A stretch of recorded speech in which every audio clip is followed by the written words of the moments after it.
Reaction आले कारण रोहित दादा काहीतरी बोललेत, युगेन दादा काय बोलले की आम्ही आधीच्या काळात पण असं नव्हतं लढायला पाहिजे. त्यांनी त्यांचं इच्छा तिथं वक्तव्य सांगितलं. मला पण तसं वाटतं की कुटुंब म्हणून आम्ही एकत्र राहायला पाहिजे. कधी वाटलं नव्हतं की दादा नसताना असं मतदानासाठी समोर जायला लागेल. मनात दादांचेच आठवण येत सगळीकडे जाताना. प्रतिसाद पण लोकांचा चांगला दिसतोय. आणि आता दुपारनंतर मला बूथवरनं कॉल्स येतात की भरपूर लोक तसं मतदान आता चालू आहे. मला वाटतं ॲव्हरेज 60% मतदान आतापर्यंत झालंय. सकाळी दादा तुम्ही एक वक्तव्य केलेलं होतं की 2029ला तुम्ही लढावा असं कार्यकर्त्यांची इच्छा आहे. त्याच्यावरनं रोहित पवारांनी सुद्धा विधान केलेलं आहे. योगेंद्र पवार म्हणतात की आजचा दिवस त्या गोष्टीवर बोलण्यासारखा नाहीये. म्हणजे मतमतांतर पवार कुटुंबियात पाहायला मिळतात. तुम्ही अजूनही तुमच्या वक्तव्यावर ठाम आहात? नाही, हे बघा, मी सकाळी जे बोललो त्याचा उल्लेख तुम्ही चुकीचा घेतला. मी बोललो ही मागणी आमच्या लोकांची आहे. मी सारखं बोलत आलोय की मला पक्षासाठी काम करायचं, एक छोटा कार्यकर्ता म्हणून काम करायचंय. आणि जर ही लोकांची जर एक इच्छा असेल की 29 ला मी उमेदवारी घ्यावं, ती त्यांची इच्छा आहे.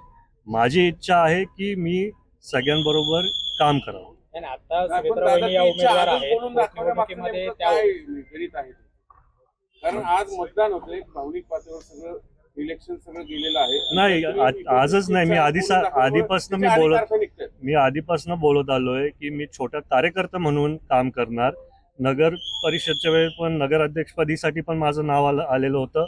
तेव्हा पण मी दादांना सांगितलं की मला एक छोटा कार्यकर्ता म्हणून काम करायचं.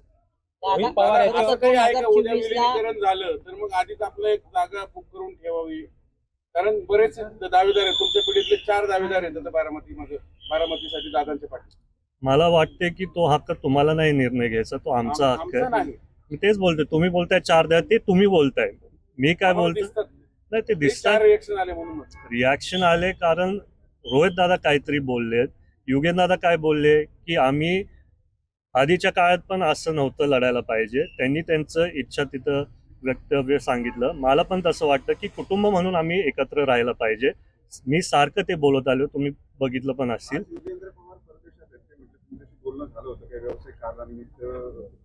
हो, ते कामासाठी तिथं गेलेत. मी तेच बोलतोय, माझं आणि युगेंद्रचं बोलणं झालं. आमच्या दोघांची नाही तर पूर्ण पवार कुटुंबाची इच्छा आहे की आम्ही सर्व एकत्र राहावं. 29 मध्ये रोहित दादा बोलले पवार विरुद्ध पवार असं होणार, तशी आमची कोणाची ही इच्छा नाही. म्हणजे विलीनीकरण होणार ते मी नाही सांगू शकत. ते पक्षातले वरिष्ठ नेते, दोन्ही पक्षातले वरिष्ठ नेते निर्णय घेतात.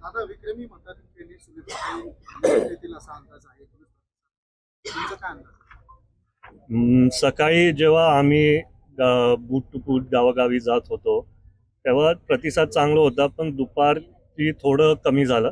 आणि मग नंतर 4 नंतर परत तो वाढत गेला. तर आता मला कळते 60% पर्यंत झाला असेल तर 2 लाख पर्यंत तरी पोचायला पाहिजे. नवीन विक्रम होणार.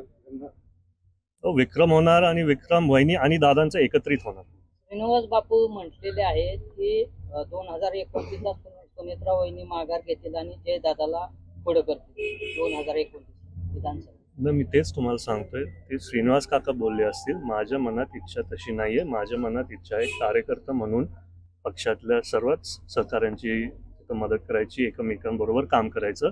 आणि बारामतीचे जे आमचं कुटुंब आहे त्यांच्यासाठी मी सारखं सांगत आलोय की मी त्यांच्यासाठी काम करणार जसे दादा करायचे. दादा साहेबांची तब्येत कशी आहे? तुमचं काही बोलणं झालंय का साहेबांना? नाही, माझं रेवतीशी बोलणं झालं. आजोबांचं डिस्चार्ज झालं आणि आजोबा आता रॉयल स्टोनला, सिल्वर ओकला आहेत.